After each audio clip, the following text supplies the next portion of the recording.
Hi, I'm Stephanie, and I'd like to welcome you to another episode of Let's Talk Film, a series where contemporary women get a chance to have their voices heard on the latest film releases.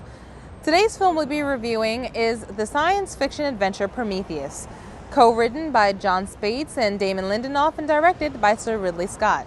I'm standing here outside of the very sexy Red Velvet Lounge, Madam X. It is located here on West Houston between LaGuardia Place and Thompson Street. Once the center of the bohemian lifestyle, you now see signs of old world New York merging with the new. Directly across the street, you'll find the beautiful church of the Franciscan Friars, Providence of the Immaculate Conception. And just around the corner is the sprawling contemporary campus of New York University.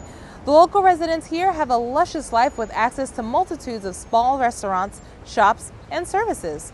And Madam X stands tall amongst them all, a female-owned business that's been serving up unique cocktails and great party ambiance for more than 14 years. Let's go inside and indulge ourselves a little. Established in 1997, Madam X was inspired by the French bordellos. It was the concept of the late Mimi D'Amour and business partner and current owner Amy McCloskey, who is a former event planner for Playboy magazine. The interior takes you back to the late 19th century French cabaret era, sans burlesque performances for digital DJs. As a below-the-ground bar, it sets the tone with its laid-back vibe, sexy red lights, and red velvet interior. It will seduce you with its hospitality and old-world charm. But, like so many buildings of New York City, it is not without its checkered past. Back in the early 90s, the upper level was rumored to be a whorehouse disguised as a nail salon, while the lower level was a marijuana dealership which pawned itself off as a reggae music store. Gone, but not forgotten, tales like these only add to the tapestry and make unconventional environments like this one even more compelling and intriguing. The upper level maintains the ambiance and decor and is now used for a variety of private events and offers up a few surprises of its own.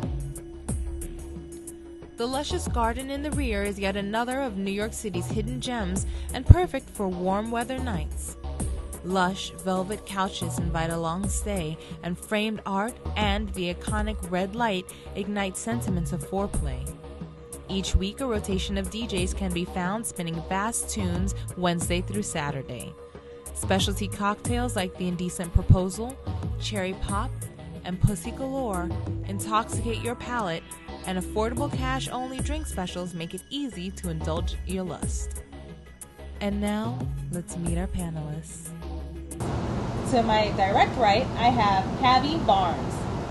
Cabby is a native of Chicago, Illinois, who moved to New York City in 2006 to pursue a master's degree in visual arts administration. Cabby is currently involved in philanthropy and development fields. Closing out our panel for today, we have Melissa Scott. Melissa is a native New Yorker, investigative journalist, TV producer, ethicist, and digital media owner in New York City and Pennsylvania. Today's film we'll be reviewing is Prometheus, co-written by John Spates and Damon Lindelof, and directed by Sir Ridley Scott. Do you consider this film to be a prequel to the Aliens franchise or an original film with its own inspirations? Definitely seems to be a prequel, but one that calls for maybe another couple of films. And that's one of the problems I had with the movie, is that it tried to accomplish, it seemed to be several plot lines, and it tried to accomplish a great deal in one movie, in one 2-hour film, when it just left so many more questions actually unanswered from the first two aliens, or for the first 3 aliens actually. So we never really got to the origin of these monsters. I mean, we were given a mild snippet at the very, very end of the film. We got the sense that they were engineered by these sort of superhuman things. But then we got the sense that they sort of took over the very people that engineered them. So it's a very, I don't know. I'm not exactly sure if they're going to explain that in the next movie. Exactly. Like, what did the engineers create that they then started running away from? Right. That kind of a thing. Melissa? I think that the director tried his best to stay away from making it a prequel. I did not see the prior films, so I saw it as a standalone film. with its own theme, and also the potential for there to be a sequel to that film. They kind of left it open, where here you have technology now ruling because man was not able to. Indeed, or at least assisting in a very important way. Well, Can we maybe? well, what I'm seeing is that the technology is actually going to be guiding mankind to wherever these beings originally came from. Exactly, that's what I'm saying, assisting in a very important way. So, Yeah. So do you feel this film is very cerebral? A lot of people have thought that of this film. Now be honest. I honestly thought it was overly cerebral. There were, Okay. and I think maybe this is what sort of drove the plot line, and the reason there were so many plot lines. It was like some sort of a game to understand what was going on in the film. I mean, I followed the film, but it was just really overly layered with plots that weren't developed. And maybe in that sense, like maybe like a person would be wordy. Yeah. It was sort of cerebral in that sense, like sort of too many ideas, maybe too intellectual. Throwing it at once. Yeah, all at once. What's that? I didn't feel it was overly intellectual. I did feel like many science fiction films, it's very violent. But the one thing about the violence was looking at the demon. The demon almost looked like both male and female genitalia. It was very interesting but even with that, the female character was subverted. The female character or the female power is subverted in the film. That's true, and then that's actually really true. That's a good thought that I had about the villain. I was thinking about ratios and numbers, and I realized that in comparison to how many males were on the ship, there weren't very many females on the ship. Do you feel the vision of the future as visualized in this film is a plausible one? I mean, I did talk a little bit about the female to male ratio. What about some of the ethnicities of the folks there? Yeah, I think that it's very plausible to ask the whys. I think it's very plausible to ask the whys, and I think that may be the intent of the film, is to have people think about the whys of human creation, and the whys of why it should be destroyed. You know, I must say, technologically, within this film, they had a couple pieces of technology that I really, really loved, and I could so see us going in that direction. And one of them were these two balls that kind of were thrown out into the atmosphere of a particular location. It was able to scan and create an interactive map. And I can so see something like that being developed, and I actually can't wait. I mean, I'd love to experience it at some point. So I can so see that kind of technology kind of coming into some place.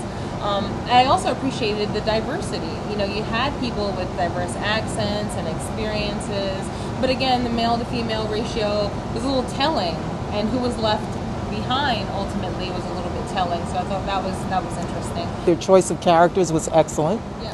And I was glad that even with the small cast, that there were other races represented. Yeah. There's a couple more that I'd like to have seen represented. Okay. Like Hispanics. And you know what's funny? There was one character there I wasn't sure, so I'm like, I don't really know. Yeah, one of the doctors. Yes, exactly. So I wasn't really sure. So did you like or dislike this film? I'm not ready to answer that because I'm not sure. I'm not sure whether I liked it or not.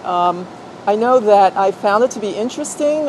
It's a theme that I've examined a lot over the years. What I'm really interested in is the fact that they picked really perfect actors. I was very drawn into the performances, and I like their choice of the protagonist actress in the film, and for that reason, I'd like to see where the film goes next.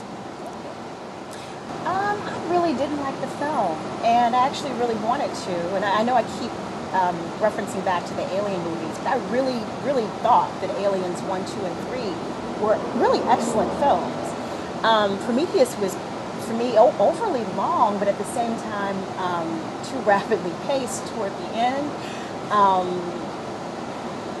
There were way too many questions, and even on its own, it was, even if I don't relate it to the other three films, it was just too many unanswered questions, too much, I know it's a sci-fi film, but it was really too much gratuitous violence. Oh, really? There were certain scenes in there that just went on for too long, and they just didn't even need to be in there. Okay. and they were actually even offensive. I just, for me as a woman, for me as a human being, it was just too much gratuitous violence. And because of all these things, I felt that the film it could never really gel as like one full film. I wondered why it had to accomplish so much in such in only one film. Why couldn't it be split over 2 or 3 films? Well, I mean, perhaps and this is just me thinking, but perhaps indeed that is the setup. So what did you think of the performances? Were there any standout performances or notable acting performances for you? I was really impressed with all of the acting. Idris Elba, there was some confusion with his accent in the film, actually throughout the film. I thought it was maybe a glitch or something I was just hearing, but it was sort of throughout the movie. It was an uneven British or American accent. But besides that, I thought everyone was great. I mean, I did too. And the emotion is what really actually carried this film through. I mean, the emotion of each of the characters. I think one of the most notable ones was Michael Fassbender as David. He put a lot of pre-thought and a lot of influences, and I think they were very present in his character and in stature and kind of execution. So what are your thoughts on the marketing campaign for this film? Did you find it to be effective? I'm going to laugh because I didn't know anything about the film. I mean, I've been traveling a lot, so I haven't really keyed into what this film was until I heard about it. That's actually very telling because they had a lot of different ways, virally, that they promoted this film. Mm-hmm. So if it didn't get in your penetrate anyway, no, that's fascinating. Mm-hmm. And I have to say I don't have a television, so I only have the internet. Maybe I saw this movie advertised on RottenTomatoes.com. And of course, you see the posters, but I don't really go to the movies very much. Yeah. So, not out to the movies very much. So, because they had this that's kind of funny. I'm not sure how I knew about this film. That they did, in preparation for the release of this film, and none of it. I absorbed none of it. Whole viral campaign. One of the characters in the film did like a TED talk. They had a blog for it that was dated from I think 2008 or 2009, and all I got of it was the trailer for this film. Right. Which the trailer for this film, for me, after a while of seeing it, because I've seen it for at least 2 months prior to the release, made me not want to see this film at all. Okay. So it was just like, I'd love to have seen more of these other elements that they... Actually, I did see the trailer for this film on RottenTomatoes.com about 2 months ago. Yeah. And I thought it was really compelling. I wanted to see the movie, and I'd been checking back every week to see if it was graded, high enough for me to actually go and see. And it was, and so I did. So who do you think should see this film, and who do you think will see this film? Sci-fi junkies will see this film. People who really love science fiction, because it had all the elements of great science fiction movies. You have your aliens, and you have your villain aliens, and your seemingly non-villain aliens, and then you have, a battle between the Earth and these aliens. I mean, what more? The question of faith versus science. Exactly, and then exactly.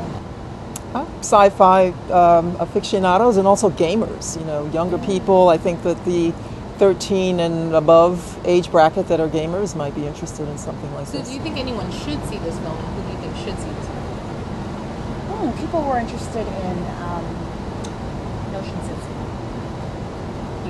creation versus, biology. People who have questions about creation and religion. I think anyone who enjoys being frightened to death in a movie and disgusted by bodies being blown up and whatever else happens to these bodies in these films, people who love fear, to be entertained by fear would enjoy this film. If you were not on this panel, would you have gone to see this film? I can tell you no. My answer is no. Okay. I didn't feel safe saying that, but yes, no, I wouldn't have. Films are quite expensive these days. Of course. And there are 3 films I wanted to see this summer, and it just didn't make it to the top 3. To be honest with you. Yes, I have to save my money for Batman, and there's one more. The Lincoln Vampire. Oh. So it just didn't quite make it. Okay. I think if a friend invited me out to see this film, I would go. But if I were just on my own, and I probably wouldn't see this particular film. Well, ladies, at this point, we're all out of time. I just want to thank you so much for your fascinating thoughts and comments. You're welcome. I also want to extend a thank you to Amy and Karen for allowing us to shoot here at Madam X. Again, today's film we were discussing was Prometheus, co-written by John Spates and Damon Lindelof, and directed by Sir Ridley Scott. Be sure and check out this and more at our website, www.letstalkfilm.com, which is also available for your mobile device. Until next time, I'm your host, Stephanie Aline. Keep watching and keep talking film.